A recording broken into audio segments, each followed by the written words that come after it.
అండి ఈరోజు ఓట్స్ ఉప్మా చేసుకుందాం. దానికి ఫస్ట్ శనగపప్పు మినపప్పు ఆవాలు పోపు వేసుకోవాలి.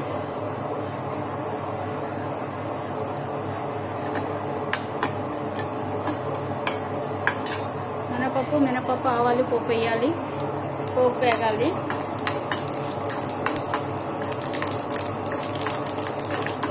పోపు వేగిపోయింది.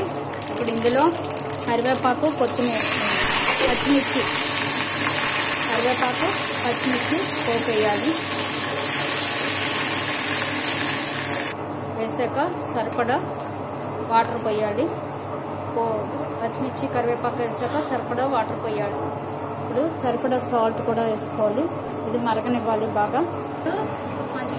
ఇప్పుడు కొంచెం ఉప్మా రవ్వ పోయాలి. లైట్గా ఉప్మా రవ్వ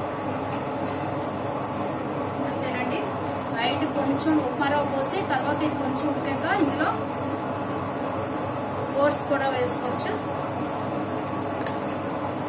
కొంచెం ఉడికిన కదా ఇందులో ఓట్స్ వేయాలి.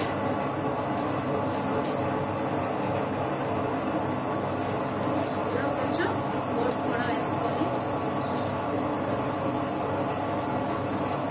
అంతేనండి, ఓట్స్ పాస్ పెట్టండి. మరి పాస్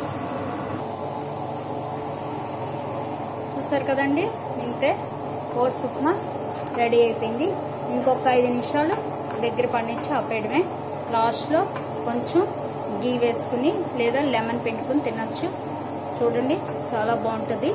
థ్యాంక్ యూ. ఇది ఇలాగా కొంచెం మెత్తగా తింటేనే బాగుంటుందండి. థ్యాంక్స్ అండి. బాయ్.